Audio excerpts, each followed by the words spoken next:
If I could just, for the record, say I would not take Congresswoman Porter's investment opportunity because it's investing with other people's money and it's making choices that they might not themselves want to make with those dollars. I want to start by talking about other people's money because last time I checked, that's all we spend is the American people's money. That's actually the function of Congress. And there are no dollars that we spend that do not come from the American people. So the argument that we shouldn't do something because it's spending other people's money would simply suggest that we don't spend any money at all, including zeroing out the defense budget. Is that in fact what you were suggesting, Dr. Burke, that we zero out the defense budget so that we don't spend other people's money? No, but it is the case that I'm reclaiming my time. you are spending other people's money. Always. And that those choices need to reflect what most Americans want. Okay. Most Americans do not Reclaiming want my time, Mr. government-funded Chair. universal child Reclaiming care. my time. This is not a hearing about federally mandated Head Start. I don't know what you're talking about. This is actually not what this hearing is about. This is a hearing about the economic and individual investments and returns and benefits, both to the future generation of American children, as well as to our ongoing current economy. So I have an investment opportunity for everyone in the hearing room today. For every dollar that you invest, you will get back at least $4. Anyone want to invest? I'll take it. It's pretty good. You won't lose your money. You'll always get back more than you put in. And unlike some of these investment schemes, mine is legal. Anyone in? This is just math. 4 is more than 1. More money is better than less money. Economists agree. Republicans, Democrats agree. This investment is not a hard decision. People would snap this up in the real world. Invest $1, get 4 back, no risk. Ms. Boteic, would you believe me if I told you that Congress had that same investment opportunity for our country and turned it down every year? Sadly, yes. Why would you believe that?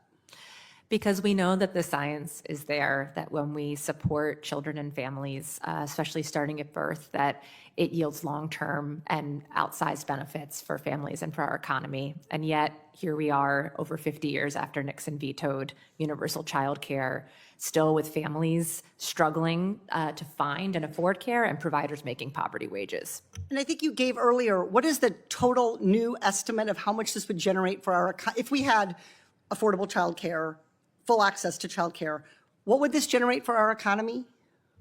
So for a family? For the whole economy. For the whole economy. Okay, so we're losing right now $122 billion. $122 billion that we could have in our economy, and yet what we hear around here all the time is that we don't have money to do things. So Congress has had years to invest in universal child care. Every dollar we put in would have generated, estimates show, about $4 for our economy, yet we still don't have it. Why? Ms. Boteic, why don't we have this? Well, we need to build the political and public will. The voters are there. Okay, so the problem must be then the will of the people here, because Yeah. voters support this. So let's talk about who's here. How would you describe the gender balance and average age of Congress? It skews older, male, and whiter. That's correct. So only about 28% of members of Congress are women. The median age in the Senate is 65, and the median age in the House is 58. So lots, on average, lots of older people, lots of older men, lots of men. Is this the type of group who personally needs early childhood education? Generally not. Generally not. So early childhood education won't benefit many members, the average member of Congress. Most members' kids are grown, so they don't have to care about where their kids are going. And even when their kids were young, most members leaned heavily on their wives, and I say wives because most members are men, heterosexual men, to juggle their kids' schedule. And frankly, there's a lot of rich people in Congress who didn't have to worry about how to afford childcare or how to navigate the system because they were wealthy. Too many in Congress don't get it because they never had to live it. So this leads to the familiar policy pattern. The older men collectively, that's our Congress, not to take away from any individual champions, including Representative Beyer and Senator Heinrich, but the collective body of older, richer men in Congress overinvest in things they understand, like the Pentagon, and they underinvest in things like early childhood education that don't personally benefit them, maybe don't even make sense to them, and maybe do not reflect how they lived their lives, even if they are big problems for the majority of Americans. So, Ms. Boteic, when institutions like Congress perpetuate longstanding social disparities for women like this, is there a term for that? I think it's called patriarchy. Patriarchy is correct. I would also call it structural sexism. When we say smash the patriarchy, when we say that structural sexism continues to permeate this body and this policy, our policies, that's what we're talking about.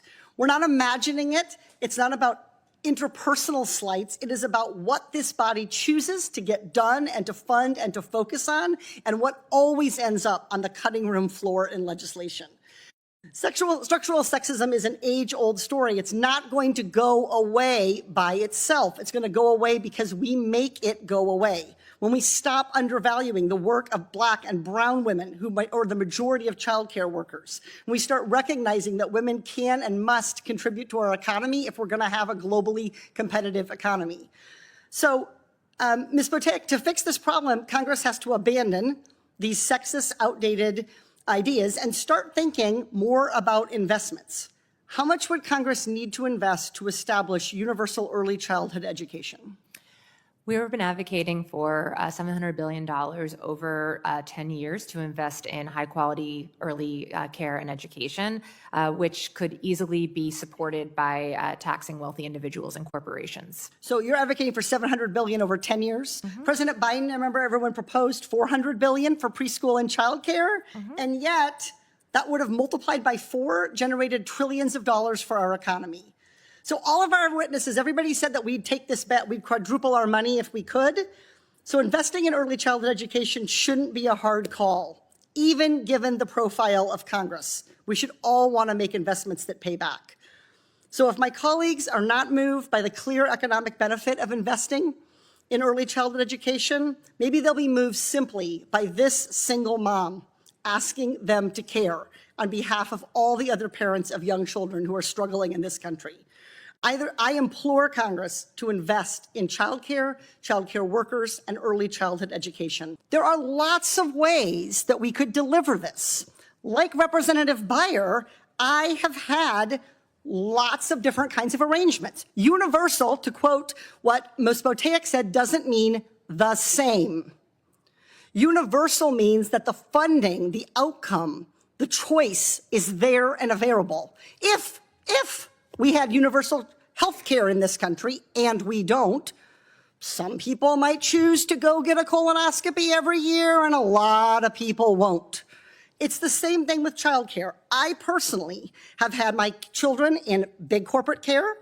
I have had them hourly in-home, part-time. I have had full-time live-in. I have been in a family-owned small business, and I have had in-home family-based care. All of it. And you know what it all was? Really helpful, particularly as a single mother, because there is no other person. Senator Vance's hypothetical says that one parent might prefer to stay home. That's probably true. There's a lot of statistics that show that parents, men and women, have different preferences at different points in time. But what about the 10 million single moms? Where do they fit? Dr. Burke, where did you put your children in childcare? Well, I'm not going to bring my children into this hearing, so it doesn't have any bearing on this. So Dr. Burke, do you have children? I do. So I'm sharing my story because my story is one that doesn't get heard in this Congress. Because you know how many single moms there are? One or two? One. Childcare, custodial care to help people who may choose all kinds of different options. I've had full-time care. I've had 3/4 care. I had when I had a spouse, he stayed home some years. That was how we fit the pieces together. But that's what this hearing is about, not jamming one size fits all. But if there isn't the money, there won't be the choice. That's why we see married parents saying they would prefer to stay home because they have the option to stay home. Single parents don't say they'd rather stay home because they couldn't. So our whole perspective here is warped by the fact that this body is so disproportionately unrepresentative of the American people's experience. It is absolutely Congress's job to spend the American people's money. And if we can't spend it to help the next generation of American workers, I don't know what the hell we're doing here. I yield back. Can I respond quickly to that? No, she actually cannot. No, thank you, Dr. Brewer. All right. We appreciate it. But